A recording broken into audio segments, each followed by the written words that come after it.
I believe they're trying to push us towards electric cars for control, because you can easily monitor an electric car. You can see where it goes. You can turn it off. Yeah, imagine lockdown and COVID with everyone having electric cars. Turn the cars off. Yeah. Turn everyone's cars It's off. a horrible thought. No, but that's what they're doing it for. Like, why else would you think they give a shit about the environment?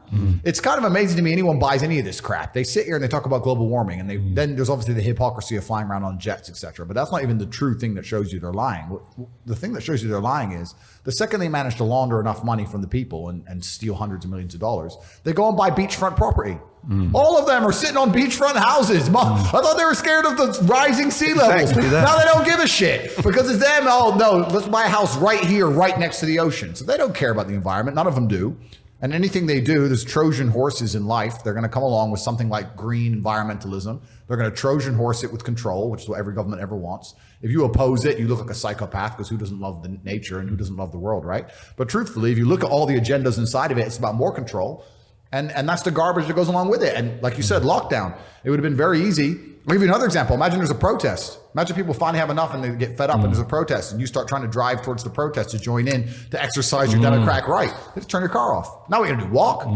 And this is where all of this comes to. You have to understand that every single agenda that is being pushed in the world today, all of them come with the Trojan horse of control. And I don't want to be controlled on that level. I want my car to work. I want to start it and it move. And make noise, lots of noise. And noise, yeah.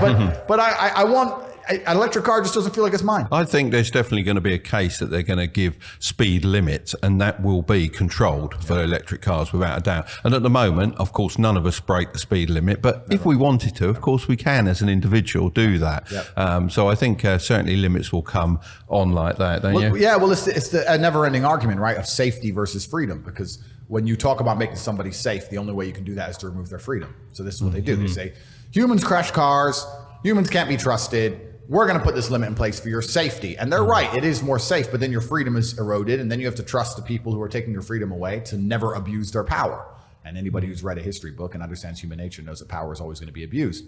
So it's unfortunate, kind of, you know, it's hard on both sides. If you oppose it, they're like, well, don't you care about people who die in car crashes? And then if you say the other way around, it goes the other way around. So it's interesting, but the world is becoming draconian. I like to think we're fighting back, especially with the big tech censorship. That stuff's starting to go in our favor a little bit. That's what I was going to say. Actually, big tech censored you, and if you could undo that censorship, would you?